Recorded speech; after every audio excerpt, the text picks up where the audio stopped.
Empezamos una nueva edición de Café Mercosur, este espacio en el que nos proponemos analizar la realidad de los países de la región con un foco en los aspectos jurídicos. Bueno, acá estamos en otro encuentro de Café Mercosur y de Batuque en la cocina. ¿Cómo te va, Osvaldo? ¿Cómo estás? ¿Qué tal, Ramiro? ¿Cómo estás vos? Bien, viendo un poco las cosas que están ocurriendo esta semana. Y antes de empezar quería contarte una historia cortita, Osvaldo. Un pueblo llamado... es Grafton, un pueblo en el norte de Estados Unidos, cerca de Canadá, donde se desarrolló una propuesta interesante, una propuesta libertaria. Y supuestamente iba a funcionar. Esto ocurrió en el 2004, cuando un grupo de libertarios creyó que ellos eran más inteligentes que el resto del mundo, iban a ser una comunidad de gente que no iba a pagar impuestos, como que ellos eran estéticamente superiores, moralmente superiores, intelectualmente superiores. Entonces, ¿qué podía salir mal? ¿Qué podía salir mal, Osvaldo? Todo, porque salió mal todo, aparte. Bueno, primero que es una población muy chiquitita, esta población de Grafton. Eran aproximadamente 1,000 y pico de habitantes. Se trasladaron más de 150 más o menos, libertarios a esta ciudad de Estados Unidos. Y claro, no consiguieron ganar la municipalidad, la intendencia, lo que se denomina el ayuntamiento, pero sí consiguieron poner un poco de sus pautas y su punto de vista. Los que fueron, había algunos que eran muy ricos y otros que eran muy pobres. Los muy pobres se fueron a vivir en carpas cerca del bosque, con lo cual comenzaron a no respetar las reglas de la normal cohabitación entre la ciudad y los animales salvajes. Empezaron a alimentar a los animales salvajes. Los osos comenzaron a hacerse amigos de los hombres. Ellos no respetaban las leyes, entonces empezaron a no pagar impuestos. Con eso, el servicio de recolección de basura comenzó a ser deficitario. Los osos ya no solamente iban a los campamentos de estos libertarios en el bosque, sino también empezaron a ir a la ciudad a buscar basura, a comer basura. Los osos empezaron a aterrorizar a toda la ciudad. Como no pagaban impuestos, no pudieron pagar más policías. O sea, tenían 24 horas y no había más plata para sueldos. No había más plata para el alumbrado público, no había más plata para arreglar las calles, no había más plata para nada. Esta aventura duró, fíjate vos lo que son, porque si hubiera sido una comunidad de hippies de izquierda, te digo sinceramente, duraba 2 años y llegaba al ejército, el quinto cuerpo de caballería, y los sacaba por zaparrastrosos, ¿no? Pero no, como eran gente de derecha, como dije antes, moralmente superiores, intelectualmente superiores, estéticamente superiores, son palabras que dice el bolsonarismo aquí, que las repitió Milei en la Argentina, ¿no, Osvaldo? No estoy inventando nada. Sí. Duraron hasta el 2016, hasta que terminó la aventura. Pero esto, o sea, salió en un libro esto, pero parece que es interesante porque no todo el mundo se enteró de esta noticia. La escondieron muy bien, lógicamente, porque ellos, viste cómo son. Cuando tienen que inventar cosas, sacan datos de donde no sea. Entonces el comunismo mató 500 millones de personas en un año, pero cuando ellos hacen las macanas no pasa absolutamente nada. O cuando te dice, por ejemplo, Milei que la inflación en Argentina va a llegar al 15.700%, si él no asumía. Y vos decís, ¿de dónde sacaron esos números? Bueno, pero ellos trabajan con los números, juegan con los números, nos mienten con los números. Y bueno, esa experiencia resultó bastante mal. Resulta que después, creo que 7 años después, ¿no? En Argentina, acá está el libro que cuenta todo esto, ¿no? Los libertarios como una introducción a como los libertarios y los osos, ¿no? Claro, que creo que tienen siempre la misma lógica que tienen los libertarios acá, ¿no? Siempre buscar, porque lo escuché hace un tiempo esta esta historia. Siempre los libertarios son los que no son los culpables de lo que pasa. En este caso los culpables fueron los pobres osos, ¿no? Que no Claro, se adaptaron a las normas, a las normas, a la falta de normas que ellos le imponían, ¿no? Porque ¿qué les pasaba a los osos?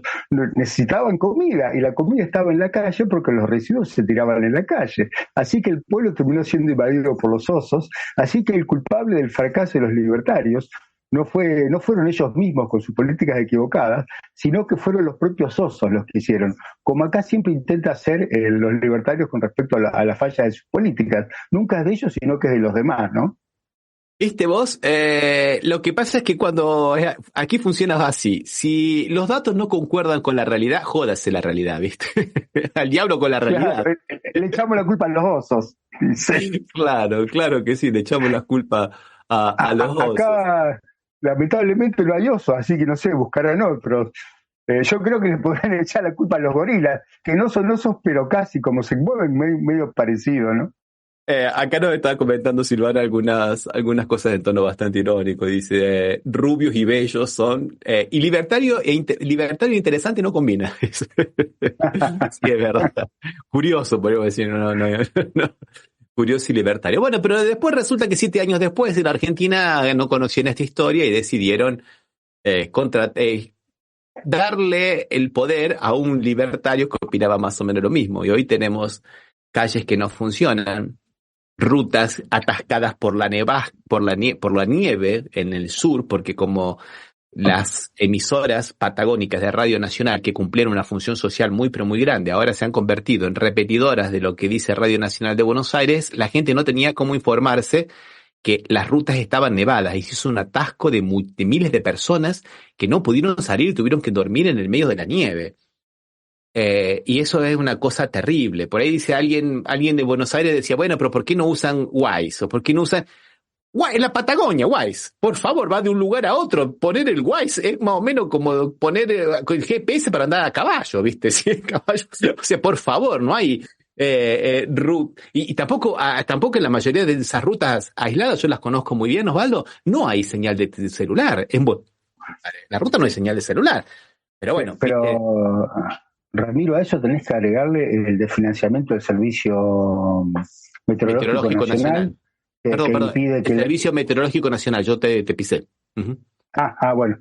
El Servicio Meteorológico Nacional, que impide que se haga las investigaciones in situ, diríamos, porque había oficinas repartidas en todo el país y en las rutas más peligrosas inclusive, al igual que también Vialidad Nacional, que era otro organismo, un organismo nacional que tenía el encargado de revisar el estado de las rutas y tenía maquinaria para poder sacar la nieve en el caso que sea, se la vació y se la dejó sin gente. O sea, esto recién está empezando, porque las rutas todavía se mantienen, porque estas rutas que fueron afectadas por las bajas temperaturas necesitan mantenimiento. Si no se hace el mantenimiento, estas rutas el año que viene van a estar peores todavía. Y como dice el libertario enemigo de los osos que tenemos, no hay plata para eso, no va a haber plata para mantenimiento. O sea, realmente estamos en un, digamos, como en un embudo donde todo se va terminando en peores situaciones.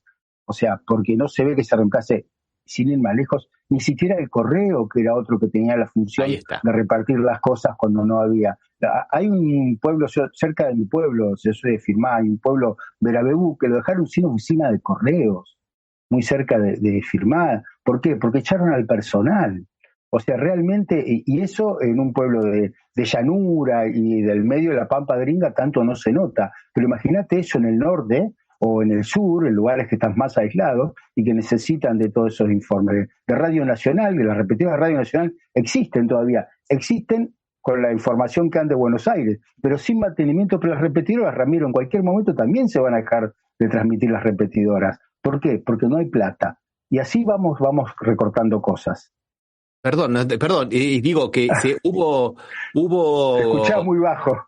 Y hubo gente, por ejemplo, que le hizo fiestas a los carteros del norte de Argentina y otros de la Patagonia también, porque era el último empleado público que quedaba, era el cartero. Y el cartero es la comunicación, ¿viste?, de esas localidades con el resto del mundo. Tampoco hay en las rutas más controles de alcoholemia, tampoco hay en los hospitales renovación de lo que es no solo la parte edilicia, como también la parte de los medicamentos, no se entrega la comida.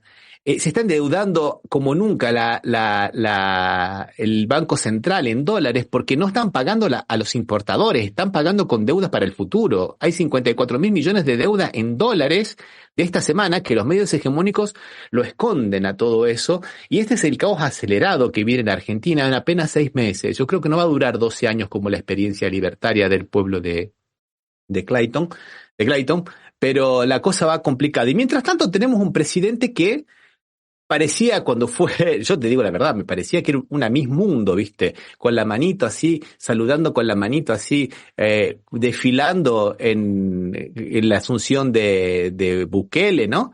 ¿Viste? Me parecía absurdo. Y se la pasa viajando por motivos personales. Viaja por motivos... Vamos a ver un pequeño video, Osvaldo, de sus viajes. Vamos.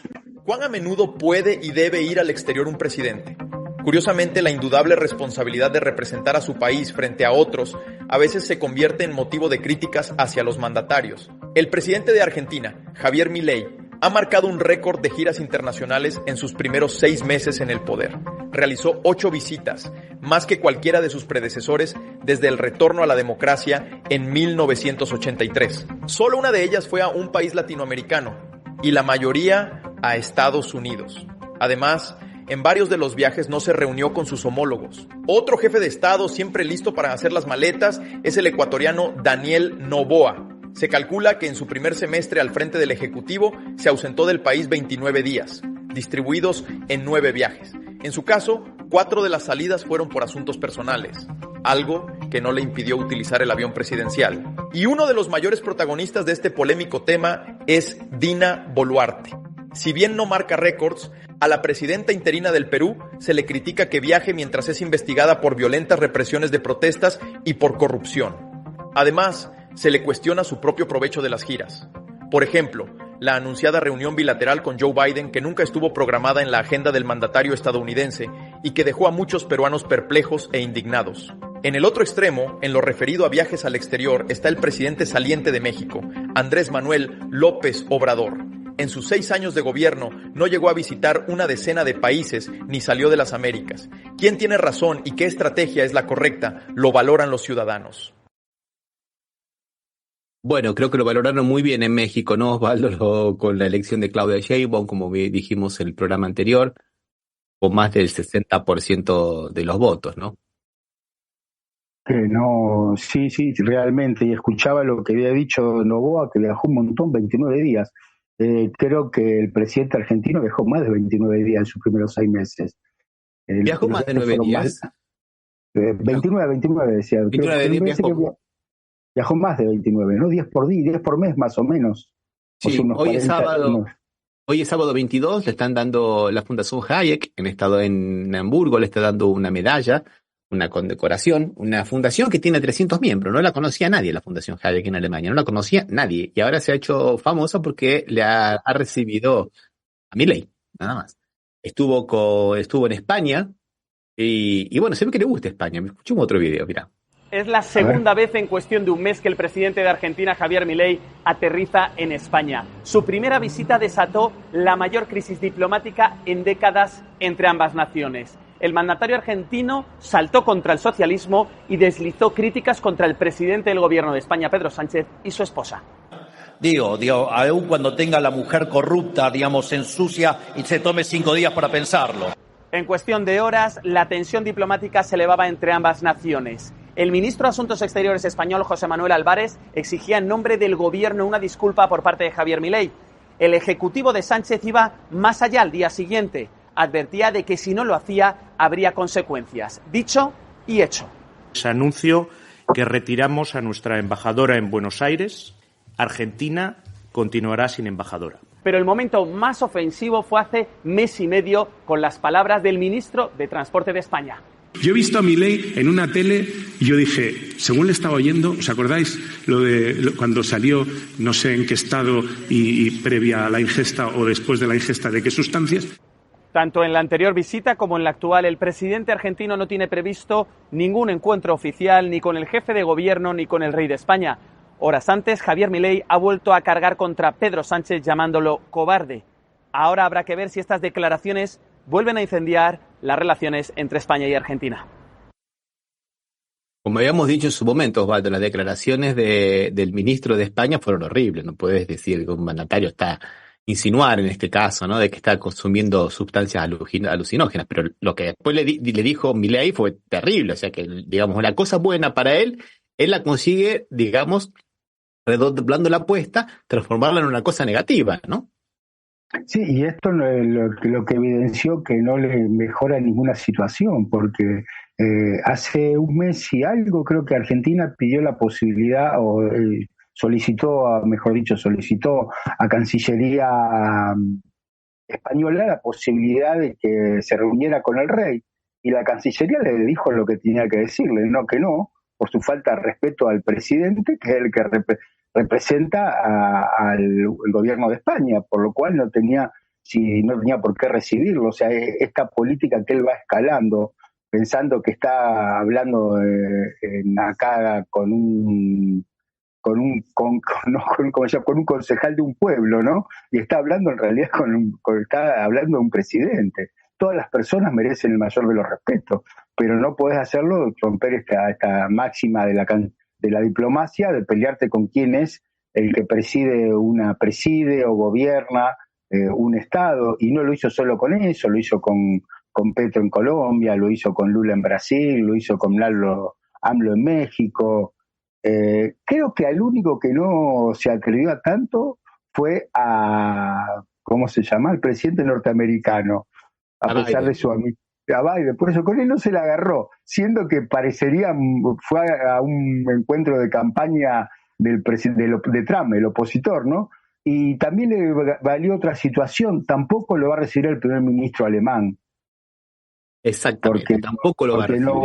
Tampoco lo va a recibir porque no acepta el maltrato que ha sido recibido quien preside un país de la Comunidad Económica Europea, de Europa, o sea, se le va cortando, y lo que vos decís solamente consigue estas reuniones de estas organizaciones, ONG o como corno se llamen, que no reúnen más de 300 o 400 personas, o bien partidos opositores que no llegan ni al 7%, como fue con Vox en España.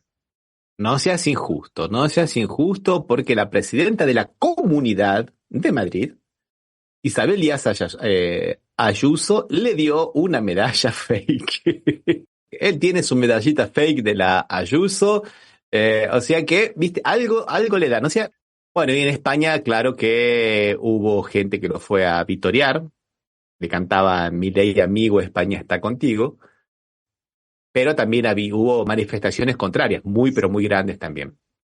Nos dice Silvana, una estrellita dorada por hacer los deberes. Y hablando de hacer los deberes, se ve que no está haciendo los deberes tan bien, Osvaldo, porque a veces tiene que regular en chancleta. Y el trote, ¿viste? Porque algunas cuestiones son complicadas. Estoy me refiriendo, ¿te acuerdas que comentamos la semana pasada nosotros que posiblemente iba a meter a Argentina en la guerra porque entró lo anunció John Austin? Esto me hubiera gustado que lo hubiera anunciado el propio gobierno, ¿no? Lo que hizo el ministro Petri es poner un tuit. Anunció que Argentina entró en el grupo de contacto, o llamado también grupo Ramstein, porque se reúnen en Ramstein, que es una ciudad alemana, donde hay una base militar de la OTAN, específicamente norteamericana, y el secretario norteamericano, lo habíamos comentado, ¿te acordás, Osvaldo? El secretario de Estado norteamericano, que es más o menos como el ministro de Guerra, Lloyd Austin, él lo anuncia, y Petri publica el anuncio de Lloyd Austin en la cuenta de la ex Twitter, ¿no? La cuenta de X ahora. ¿Qué iba a hacer Argentina en ese grupo? ¿Le iba a dar armas? Era verdad lo que más o menos se rumoreaba de que le iba a dar los 5 cazas franceses Super Etendard que Macri compró y que no volaban porque Gran Bretaña justamente tiene boicoteado la compra de los cartuchos para los asientos eyectores que se fabrican en Gran Bretaña, por eso por eso tiene el derecho a decidir no le vendan. Entonces, claro, no tener los asientos eyectores, los cazas no vuelan. O sea, Macri hizo un pésimo negocio, compró 5 cazas ya bastante viejitos, pero que tampoco vuelan. Se los iba a pasar a Francia para que Francia se los mande a Ucrania. Eso era más o menos lo que se rumoreaba en todos lados.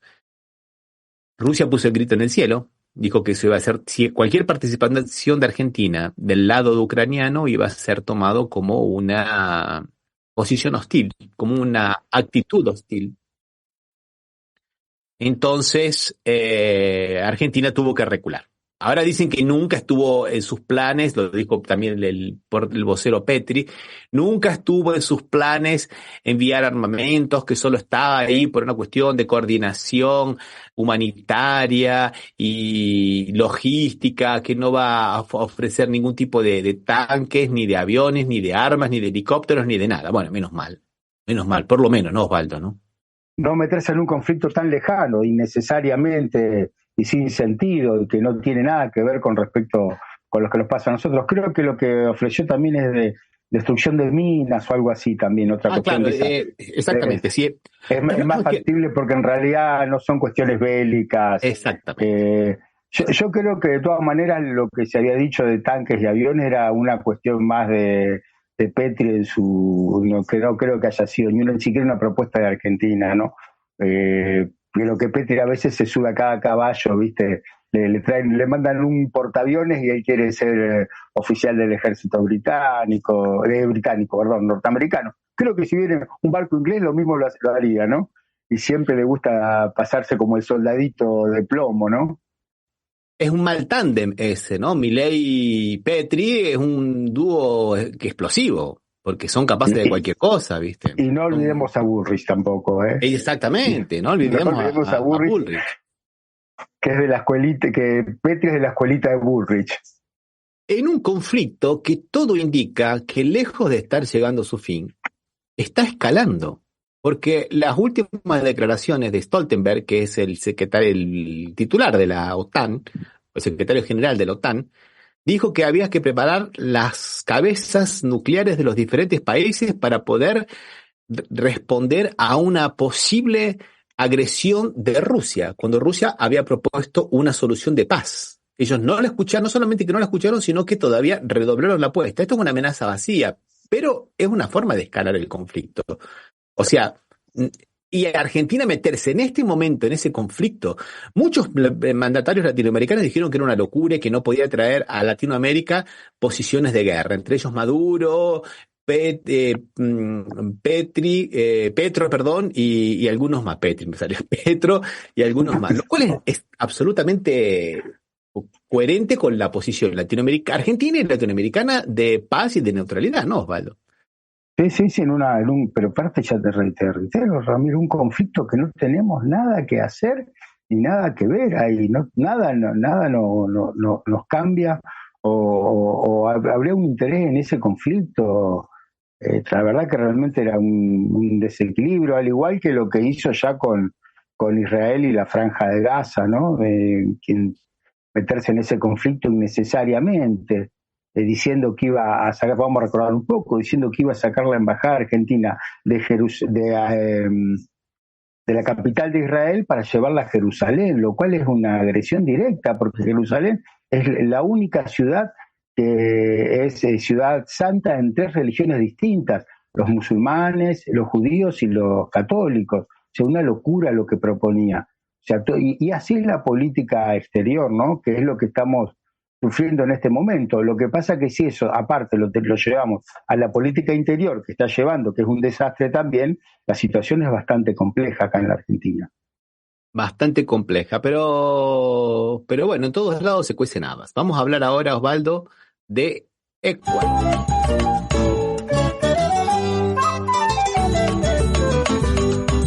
Bueno, ¿qué decimos de Ecuador? Acá lo tenemos a Noboa, que ya podemos crear una nueva sección aquí, Osvaldo. Vamos a hablar de las noboadas, porque que rima con una palabra. Sí, que se usa en Argentina mucho. Con pavada, que no sé. digamos. Sí, no es pavada, diríamos lo que decimos acá, pero queda muy parecida, muy cerquita. Bueno, resulta que hay un periódico de New Yorker que, bueno, que neoyorquino, lógicamente, con ese nombre, que hace tiempo que está con Noboa siguiendo lo que hace y todo lo demás. Y ha publicado este lunes una entrevista que le hizo 36 horas después de que, cuando estaba el conflicto todavía candente, por la invasión de las tropas de la policía y paramilitar y militares también de Ecuador a la embajada de México en la ciudad de Quito, él dijo que ese asalto siempre estuvo en su cabeza, o sea que lo tenía premeditado desde siempre, digamos, ¿no? Para rescatar supuestamente a Jorge Glass, el ex vicepresidente de Correa, que nuevamente por lawfare es perseguido con otro de esas acusaciones absurdas. O sea que él siempre tuvo en la cabeza, ¿viste? O sea que no solamente que no dice, uy, perdón, fue un error, sino que además dice, no, sí, lo hice y fue exprofeso, ¿no? Lo tenía previsto ya de antes, no, realmente una locura, ¿no? Pero no contento con eso, Osvaldo, porque este señor tiene de las suyas.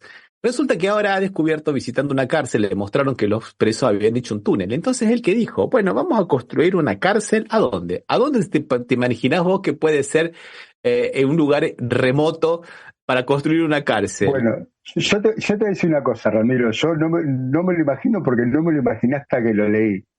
Porque es increíble lo que él propone, o sea, la proponía construir en la Antártida, ¿no? Claro, total, ellos tienen una base en la Antártida, ¿eh? Tienen una base, No. si tiene una base en la Antártida, ¿por qué no construir una cárcel en la Antártida? Una cárcel en la base. Lo más lindo es que ni siquiera reclama la Antártida como propio, que una parte de la Antártida como propio, o sea, realmente supongo que le va a pedir permiso a alguno de los países para decirle, che, me dejan un lugarcito para poner una cárcel acá, y la verdad, vos la conociste en el sur, la cárcel que había en Argentina, en Ushuaia, ¿no? Que es una zona del sur, son bastante terribles, o sea, no son ni para asegurar no son para seguridad y no para castigo como dice la Constitución Nacional, sino que son cárceles terriblemente que violan todo tipo de derechos. O sea, imagínate en la Antártida una terriblemente más frío y peor que la de Ushuaia. Hacer una cárcel ahí sería realmente impensado. Digno de Noboa de todas maneras. Primero que la Antártida, por estatutos, es un territorio de paz, por encuadre, hasta que no se modifique, no puede haber ningún tipo de explotación de ningún tipo, y mucho menos poner una cárcel ni ninguna instalación civil, es solamente para investigación, y las únicas poblaciones permanentes, sí poblaciones, por decir de alguna manera, digamos, bases que tienen gente permanentemente, son muy pocas, son muy, pero muy poquitas, porque como vos decís, es dificilísimo tener, y viste, pero bueno, él quería mandarlos y carísimo aparte, y carísimo, porque tenés que llevarle alimentos, tenés que llevarle combustible, o sea, realmente Argentina tiene varias, tiene más de una todo el año, ¿no? Y algunas que son solamente en el verano por situaciones climáticas. Y hay otros países que tienen, Estados Unidos también tiene, no son los únicos, ¿no? Pero tener ahí una cárcel, o sea, saldría terriblemente más caro, ¿no? Y él dijo que no era para mucha gente, ¿eh? No digas, no estaba hablando de más. Para unos 100 tipos, dijo nomás, para 100 personas. 100 personas, una cárcel, o sea, vos tenés que tener 100 personas y tenés que tener por lo menos 40, 50 o más de guardiacárceles. Yo creo que más. O más. Yo creo que más. Uno por uno debe ser, teniendo en consideración dónde dice que está dónde quería poner la cárcel, ¿no? En qué lugar, o sea, por lo menos tendrá que tener 1 a 1, supongo, para que pueda ser. No, realmente una locura, o sea, yo creo que lo ponemos a Noboa, está ahí cabeza a cabeza con Milei en cuanto a las opiniones, ¿eh? Que no se junten, por favor. No. Nunca habló de Ecuador, Ramiro. ¿Vos lo escuchaste alguna hablar de Noboa? No, nunca habló. Nunca habló de Ecuador, de Noboa. Otro capricho de niño rico, dijo Silvana. Muy bien lo de otro capricho de niño rico, porque ya había tenido el capricho de colocar un estado de excepción, que fue declarado inconstitucional. Lo hizo por decreto el 22 de mayo y la Corte lo declaró inconstitucional.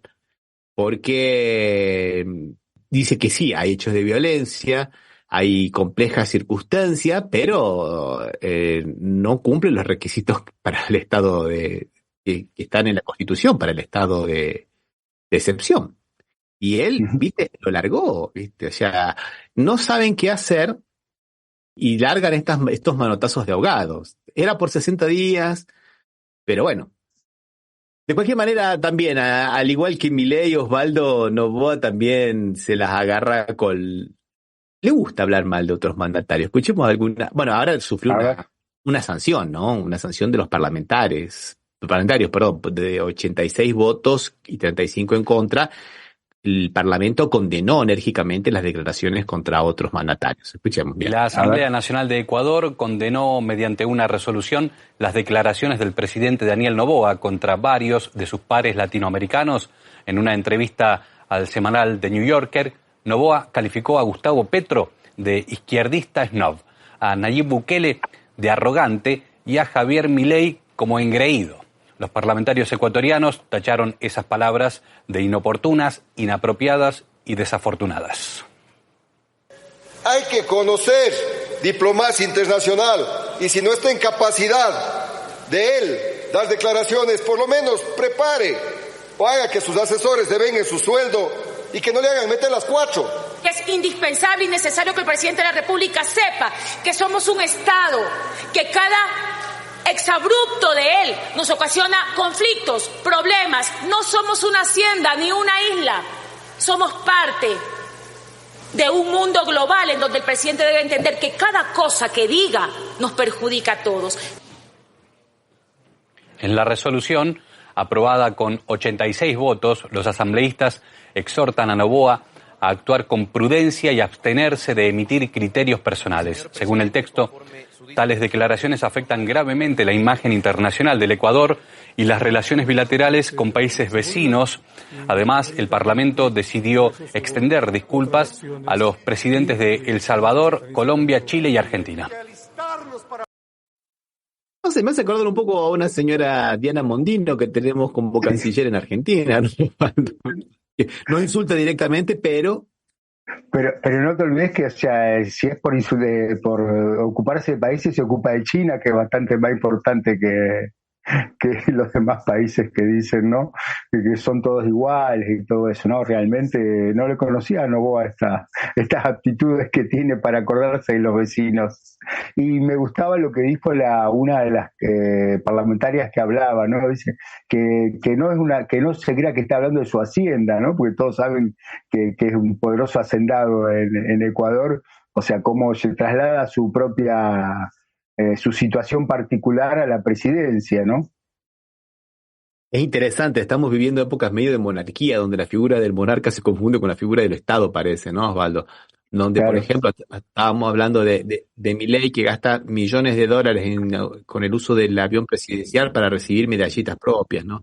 Y que cree que y Milei también, ¿no? Además de gastar eso, creen que su posición personal es la posición del Estado, ¿no? El Estado soy yo. Interesante, y te lo dicen en nombre de la libertad los dos, ¿no? Porque tanto Noboa como Milei hacen todo eso en nombre de la libertad. Vamos a Brasil ahora, ¿qué te parece, Osvaldo? Dale.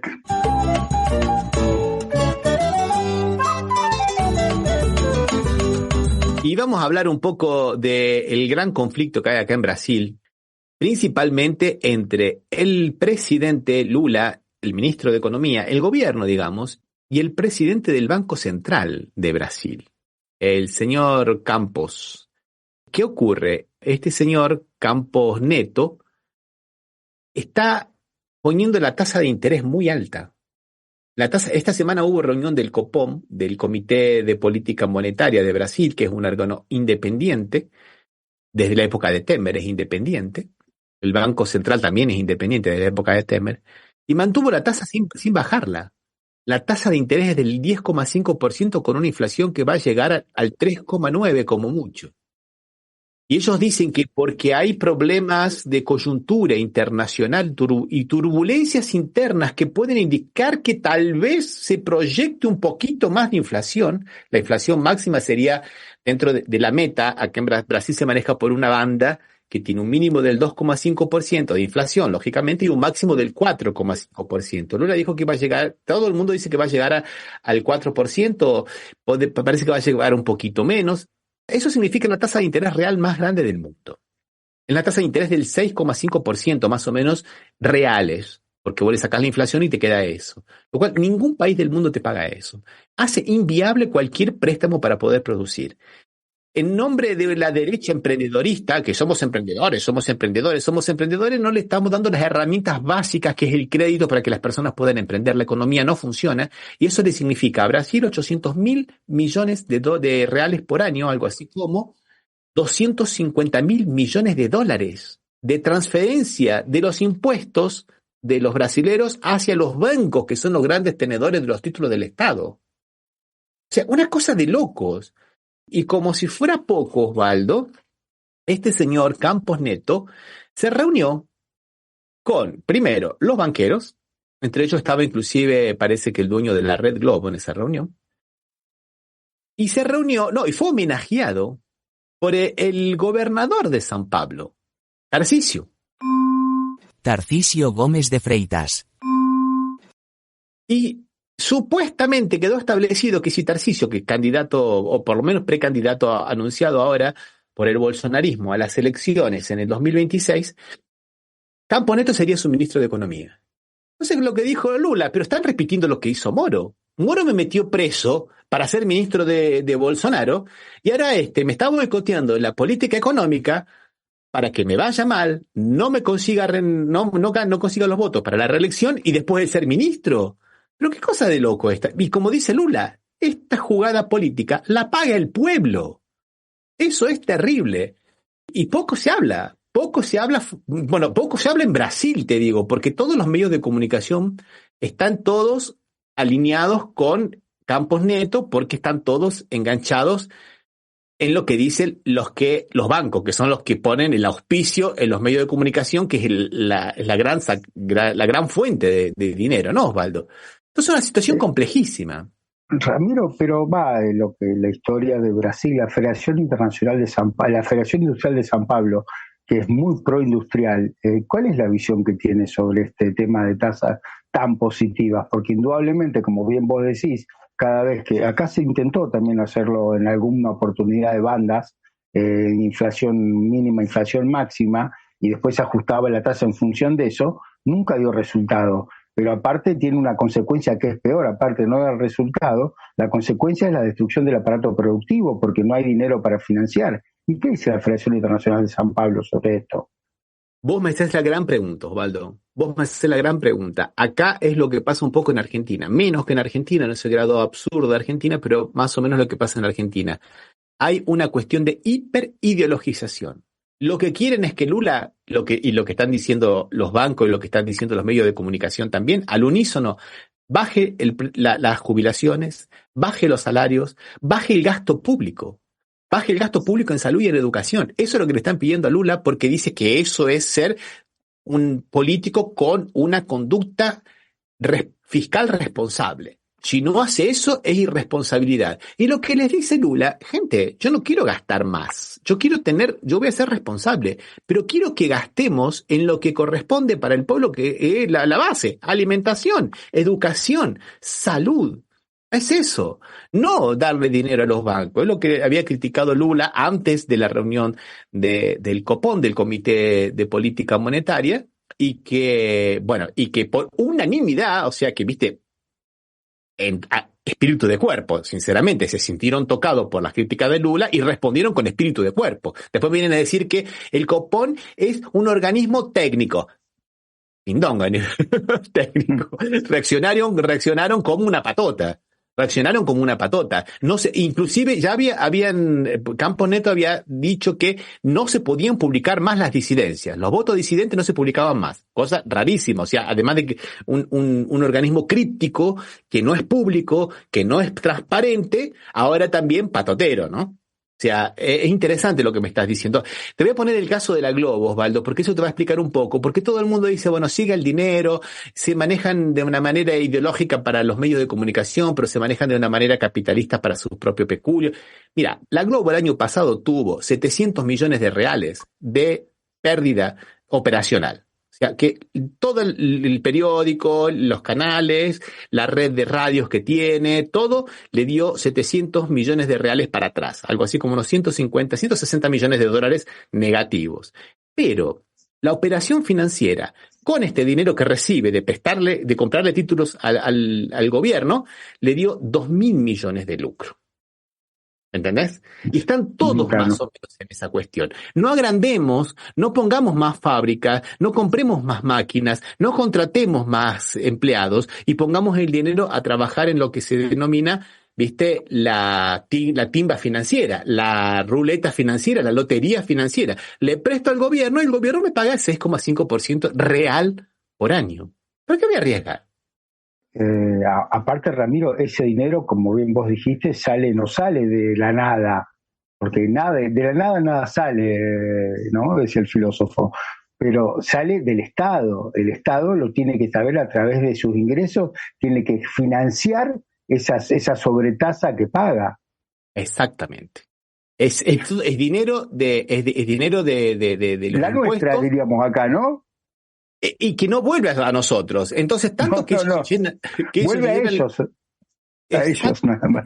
El efecto, lo que se denominaba también en la época de Menem, también se denominaba, los nombres, vamos a tener mala suerte. Lo que se denominaba el efecto hood robbing, ¿no? O sea, sacarle a los pobres para dar a los ricos. Era más o menos eso. Que la inflación acaba haciendo un poquito ese efecto hood robbing, o sea, un Robin Hood al revés. Es más o menos eso. Complicado esto, pero bueno, por suerte ahora Lula lo está diciendo. Lamentablemente el único que habla del gobierno es Lula. Es impresionante digamos, la pachorra que tienen el resto de diputados que no quieren arriesgarse a tomar el micrófono. El ministro de Economía más o menos, pero no quieren enemistarse mucho con el mercado. Y si no es Lula, parece que no hay comunicación en el gobierno. Es muy triste porque yo veo un poco un déjà vu, no sé cómo le quieran decir, lo que pasaba un poco en el gobierno de Alberto Fernández, ¿te acordás? Que hacían cosas buenas y quedaban escondidas. Nadie las comunicaba. Y las cosas negativas los otros te las recomunican y te las amplifican, ¿no? Sí, vos sabés que, aparte, lo último sobre esto, ¿no? Que también lo toca Argentina. En la Argentina en este momento la tasa es negativa. No pagan tasa positiva, pero las últimas disposiciones o las últimas cuestiones que dijeron los economistas acá es que esto se termina, o sea que esta situación de tasa positiva que termina financiando con la nuestra, se termina financiando todo, va a pasar en la Argentina a más tardar a fin de año, o sea que el año que viene vamos a entrar en esta situación.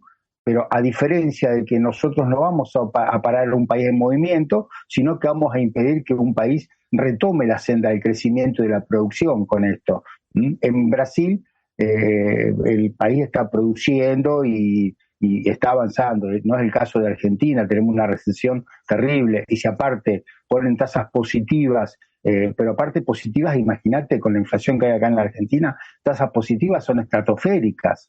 Claro. Sí.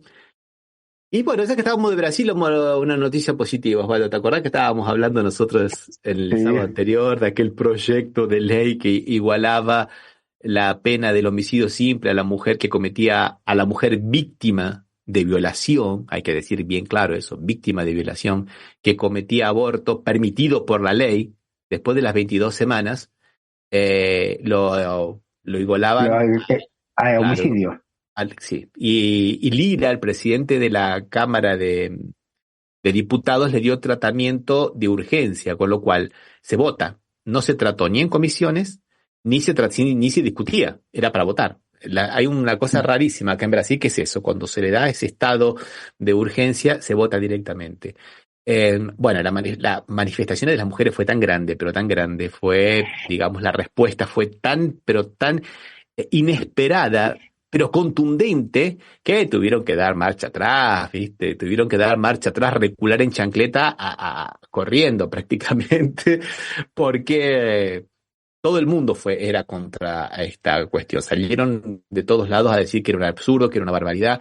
Entonces dieron una cosa y dijeron, no, nunca quisimos hacer eso, nunca vamos a estar legislando en contra de los derechos de las mujeres, nunca vamos a imponer esas condiciones, lo vamos a tratar en el segundo semestre, pero con discusiones, donde se va a discutir y todo eso.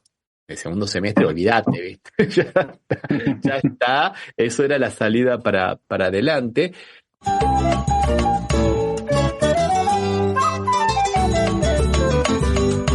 pasemos al tema de Perú, lo vemos. Escuchemos un pequeño video para que nosotros sepamos. La Interamericana de Derechos Humanos requiere al Estado peruano que suspenda la consideración de la ley de amnistía en el Congreso. Se trata de una legislación que plantea eximir de responsabilidades a los implicados en crímenes de lesa humanidad cometidos antes del 2002. La semana pasada el proyecto fue aprobado por la mayoría del Pleno en la primera votación, mientras que este viernes se llevará a cabo la segunda. Si la ley finalmente logra ser adoptada, alrededor de 600 casos de crímenes de guerra serán archivados, incluido el del expresidente Alberto Fujimori. También se estipula que las sentencias ya dictaminadas sean anuladas. Por otro lado, el Ministerio Público se pronunció en contra por su inconstitucionalidad. La Fiscalía advierte que dicha aprobación conllevaría a la impunidad y a la violación del derecho a la verdad de las familias de las víctimas.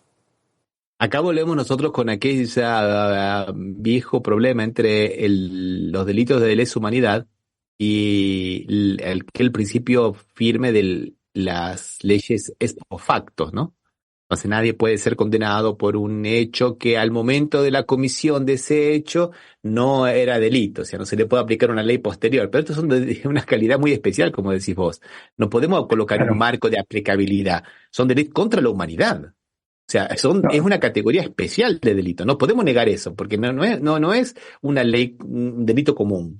No, pero aparte, en realidad eran delito en ese momento que se sucede el hecho. No es que no era delito, sino que el delito no es imprescriptible. Lo único que cambia es la prescriptibilidad de la acción. No que el delito en ese momento era un delito también. Lo que hizo Fujimori era un delito. No es que no era delito. Lo que pasa es que se juzgó después y para eso tuvo que decirse que no sufrió la prescripción, que es eso que hace perder la acción. Y creo que eso es lo importante de los derechos humanos y es lo que hace, y por eso te digo, a veces me cuesta, porque lo veo ese punto de vista, ¿no? Que todos los derechos humanos son imprescriptibles y que son progresivos y que no se pueden volver para atrás.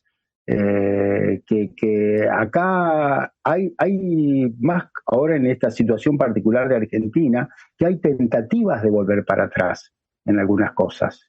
Hay intención de hacerlo. No. En el mundo entero, Osvaldo, en el mundo entero el derecho penal va tomando ribetes que son cada vez más oscurantistas. Acá nos dice Silvana, más que quitar derechos es eliminar el sentido de la justicia, y tiene toda la razón, exactamente eso. Hay toda una cuestión. Lo que pasa es que a veces los abogados nos mantenemos mucho en el sistema keynesiano y la ley. Pero la ley por abajo tiene un espíritu, y ese espíritu hay que recuperarlo a través de los principios del derecho, y muchas veces nos olvidamos de esos principios del derecho. En el tema del aborto específicamente, como muy bien coloca aquí Cristian desde Río de Janeiro, que es la bandera de lo que se conoce como la banca evangélica. O sea, son varios diputados y senadores de varios partidos diferentes, pero que los une, digamos, el discurso de estas iglesias neopentecostales, ¿no?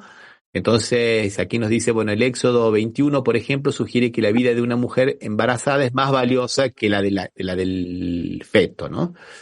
Bueno, es un tema que es interesante, pero quería volver a esto que decía Silvana, ¿no? ¿Cuál es el sentido de la justicia, no?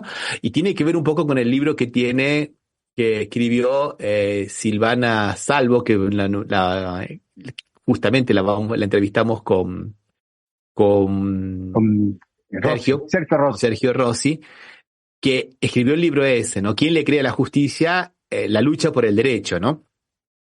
Parafraseando un poco al filósofo, al jurisconsulto alemán von Jhering, ¿no? Ludwig von Jhering, que el famoso libro La lucha por el derecho. O sea, el derecho no es una cosa dada, es una cosa que se construye, y se construye en una lucha cotidiana.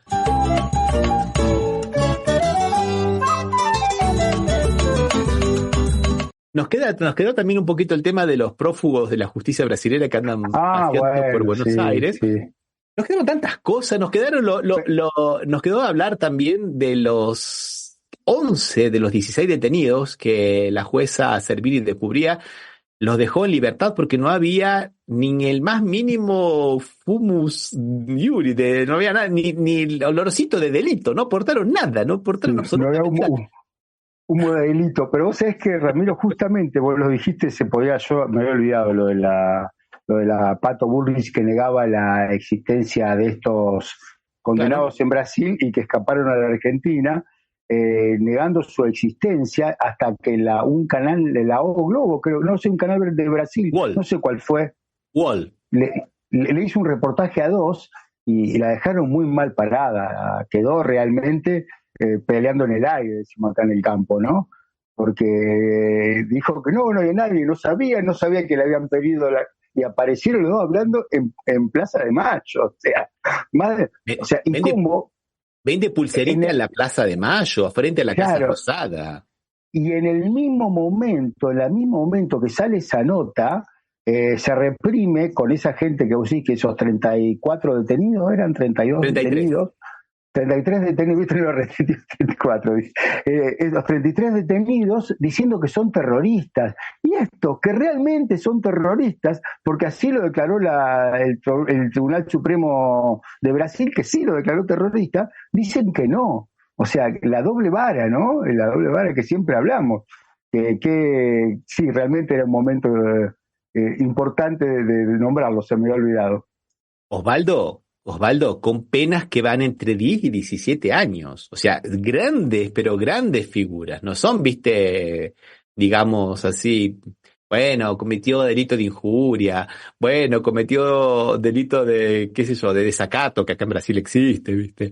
Bueno, cometió delito de resistencia a la autoridad. No, delito que van de 10 a 17 años de cárcel, rompieron las tobilleras y se fueron. Algunos parece que cruzaron, dicen, en los por tierra, en los baúles de los autos, o sea que ingresaron ilegalmente, toda esa gente se les coló. Hay también una investigación acá porque, como se sospecha, hay gente que favoreció todo eso. Hay que ver quién está financiando eso. Hay diputados que están, digamos, hasta el caracú con eso, entre ellos uno de los hijos de Bolsonaro, Eduardo Bolsonaro, perdón. Y Sanata era, vos tenías razón, vos me preguntaste la diputada Sanata era. Yo te dije que no, Sanata. ¿Qué era Sanata, viste? La diputada Sanata. Aquí nos recuerda aquí Cristian, que lo tratamos muy bien en Argentina traducida ese tema. Te iba a decir que justamente había dicho eso. Está en portugués eso, pero lo tratamos muy bien con Cristian y nos adelantamos a todo el mundo en su momento. Un muy buen, pueden buscarlo como Argentina traducida con Z, ahí lo tratamos muy bien. Y bueno, y por otro lado, como dijo la jueza Silvini de Cubría, nada de terrorismo, nada de delito, nada de nada, ¿viste? Pero siguen insistiendo, ¿no? Hoy insistió, ayer en España insistió Milei con que eran terroristas y que había que ganar la calle, que por eso pusieron 12.000 hombres de las fuerzas nacionales, que al final era para reprimir 3.000, porque dijo, bueno, ellos no juntaron ni 3.000, o sea, que imagínate vos, ¿no? Y no consiguen, con todos los 12.000, no consiguen encontrar a los 3 tipos que quemaron el auto, con los cuales le han metido, digamos, el San Benito de terroristas a todos, ¿no? Bueno. Sí, alegando que habían quemado un auto. Claro, y hasta ahora no están los 3 tipos. Ni uno, eran 6, pero no eran 3. Pero bueno, no importa, o sea, lo que sea, no encontraron ninguno. Ni siquiera, o sea, con cámaras por todos lados, a 20 metros de la policía empezó a quemar el auto. Y no hicieron nada, no, realmente. No creo que haya sido inocente la quemada de ese auto, ni que quisieran un golpe de Estado, me da la impresión, pero bueno. Bueno, vamos a escucharla a la doctora Natalia Salvo y después lo comentamos. ¿Qué te parece? Dale.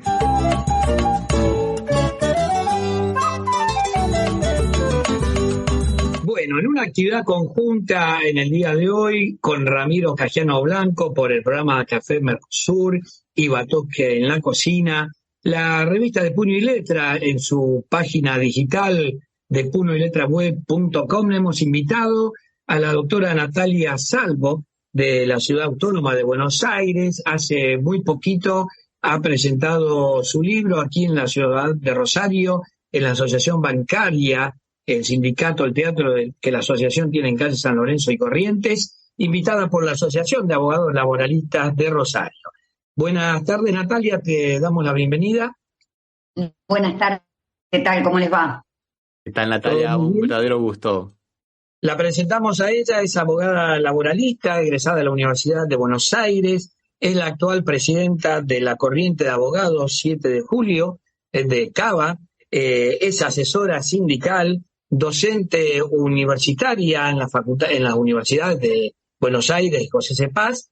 Y así que bueno, el motivo de la entrevista es su libro publicado recientemente, que se llama Justicia, un acercamiento a la cuestión de la génesis del derecho, una posición importante, que eso es lo que vamos a hablar con ella, que tiene varios años de ejercicio profesional. Y bueno, justamente el arranque de la entrevista es preguntarte cómo ocurrió esta idea, cómo fueron apuntes que estuviste realizando, o si te vino a la memoria, explicar un poquito, llegar no tanto en el campo científico del derecho, que no es como el ramo de los economistas, que nadie entiende nada, al derecho es un poco más comprensible, pero bueno, cómo surge esta idea de escribir sobre el funcionamiento de la justicia en nuestro país. Bueno, el libro se llama ¿Quién le cree a la justicia? La lucha por el derecho. Y la verdad que lo escribí porque una periodista muy reconocida, Sofía Caram, el año pasado presentó su libro Condenada. Ese libro trata sobre el seguimiento periodístico que ella tuvo respecto de la causa Vialidad, por la cual Cristina Fernández de Kirchner fue condenada. Me llamó para presentar su libro, para que la acompañe en el panel inicial, y allí la editorial Galerna, que es la que me convocó, por los términos en los que yo hablé, obviamente hablando del sistema democrático, de la necesidad de tener al derecho como forma de resolución de conflictos, aceptando los conflictos en una sociedad, separar lo político o lo político partidario del derecho. Bueno, me convocó la editorial a escribir un libro sobre ese contenido. Y la verdad que allí fue que surgió, no es que yo lo iba a escribir. Hace muchos años que soy docente universitaria, me apasiona la política y veo que hubo un campo propicio para que se utilizara el derecho en los últimos años como herramienta de persecución judicial a través de lo que se llama lawfare, pero también que es uno de los poderes del Estado que, al no estar sometido al escrutinio popular o al voto popular, o al estar muy divorciado de la sociedad no sabe ni quiénes son, cómo está compuesto el Poder Judicial, ni quiénes son los jueces de la Corte, parecen discusiones palaciegas. Entonces, a raíz de eso, ese poder se convirtió en más impopular de lo que era, herramienta propicia para utilizarse como herramienta, por un lado, de consolidar las relaciones de poder. Lo vemos hoy con la ley Riggi, ¿no? Como cuando está en manos de cierto sector político, el derecho puede ser utilizado como tal. De hecho, escuchamos hablar de terroristas, hace poco con respecto a los manifestantes, que no es ni más ni menos que derechos constitucionales. Entonces, lo que yo planteo es que en Argentina el monopolio de qué es el derecho lo tiene el Poder Judicial, porque son los jueces los que dicen qué es el derecho. Y por lo tanto tiene un gran contenido político. Y el derecho es un producto social. Yo planteo en el libro que no es un libro para la academia jurídica, no me interesa escribirlo. La academia de alguna forma reproduce el discurso dominante, y que creo que para poder utilizar el derecho como una herramienta de transformación social, de emancipación social, es necesario que la gente conozca sus derechos, que no vea en los jueces dioses o diosas, abrir el Poder Judicial no solamente a abogados y abogadas. Y bueno, es una reforma que obviamente pretende una reforma académica en la forma en que nos forman a los abogados, una reforma en la concepción social de la sociedad respecto del Poder Judicial y, por supuesto, una reforma interna en la lógica de este Poder Judicial. Es un Poder Judicial de los poderes concentrados. Te quiero hacer una pregunta antes de que te haga una pregunta, porque yo creo que has dejado un tema muy interesante que por lo menos en Café Mercosur lo venimos tratando hace 8 años, que es el tema del lawfare. Y has colocado, creo que una cosa muy interesante que yo no quería dejar escapar, que es la siguiente: el derecho es lo que los jueces dicen que es, supuestamente, ¿no? El tema por ahí, eso hay que cambiarlo, concuerdo totalmente con todo lo que has comentado, es una cuestión social, no puede ser una cuestión nada más que de la academia jurídica y de los operadores judiciales, eso concuerdo perfectamente. Entonces, mi pregunta es, Natalia, la siguiente: ¿cómo puede ser que esta gente, operadores jurídicos, principalmente jueces y fiscales y todo lo demás, en el caso del lawfare puede haberse alejado tanto de lo que son los principios básicos del derecho, como por ejemplo el principio de inocencia, el juez natural, por ejemplo, y muchas veces hasta el non bis in idem, que no puede ser juzgado de nuevo por el mismo hecho como tantas veces ocurrió, ¿no, Natalia? Eso que me preocupa muchísimo, porque tenemos que pensar en cómo le damos a la sociedad la herramienta de que se apropie del derecho, pero también cómo depuramos del propio derecho de los operadores jurídicos, ¿no? O sea que si uno concibe que el Poder Judicial es un poder aséptico y que el derecho también no es susceptible, no es un texto y su propia significación está en disputa. Por supuesto que hay interpretaciones que van en contra incluso del significado más básico, llano y literal de esos principios, pero en realidad es una muestra de poder.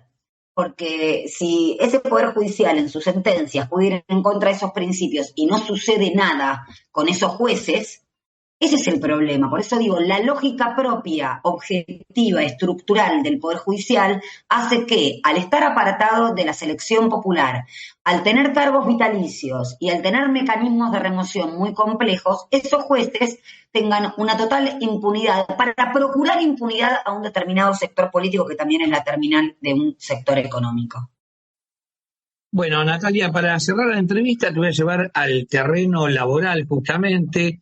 Se ha tratado la ley de bases y proyectos y propuestas más para la colonia y la factoría que para realizar esta gran nación que somos.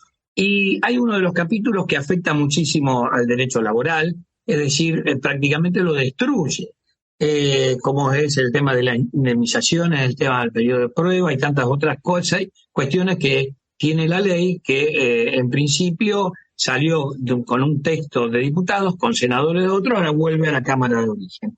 Pero ¿cómo los trabajadores pueden afrontar esto, pueden dar batalla en el ámbito del sindicalismo, del derecho colectivo, en el ámbito de lo político o en el ámbito jurídico, en el caso de que se apruebe esta ley?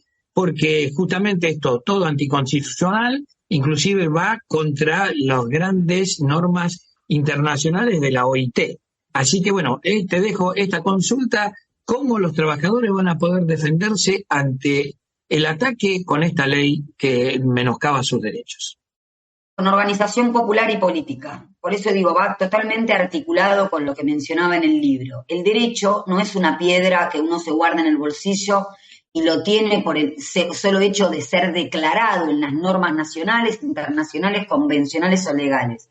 Lo tiene cuando ese significado el Estado asegura. Por algo el Estado también tiene responsabilidad internacional en el cumplimiento y la garantización de esos derechos. Esta ley de bases lo que hace es desregular a favor del capital las relaciones de trabajo para lo que llaman costo laboral los empresarios sea más económico y eso implique reducir, destruir y pulverizar derechos de los trabajadores. Por ejemplo, el ingreso y la estabilidad al contrato de trabajo cuando lleva el periodo de prueba, que no es ni más ni menos que para probar la idoneidad del trabajador a 1 año, cuando da la posibilidad de terminar con la protección del despido arbitrario del 14 bis y establecer una especie de AFJP laboral, que es lo que se llama Fondo de Cese o Mochila Argentina, financiar el despido totalmente ilícito, pero también creando figuras no laborales en fraude a la ley laboral, como el famoso emprendedor, que en teoría no tendría relación laboral, y una clara penalización o criminalización también de la libertad sindical, de la organización gremial y colectiva. Entonces, 2 vías quedan. Por un lado, un poder judicial que haga lo que hizo con el DNU 70/23 en materia laboral ante el pedido de la CGT, la suspensión de ese capítulo, por flagrantemente inconstitucional. Y si no está ese poder judicial para poner freno al sistema de pesos y contrapesos de la República, pues la organización popular. Por algo lo ve venir el poder real cuando establece un protocolo que penaliza o criminaliza la protesta y, por supuesto, cuando a través del discurso público estigmatiza a las organizaciones gremiales, a los trabajadores y a los representantes gremiales. Bueno, muy claro, y hay una puerta abierta para la lucha de los trabajadores para poder enfrentar este nuevo modelo neoliberal que ya es la 3ª, 4ª vez que se aplica en la Argentina en estos últimos años, en el último siglo. Así que bueno, te despedimos y te agradecemos la participación en Café Mercosur y en De Puño y Letra Web. y quedaremos para otro momento seguir analizando el porvenir de Argentina en cuanto a su legislación mientras avanza este modelo, ¿cierto? Bueno, muchísimas gracias. Un saludo muy caluroso a ambos dos.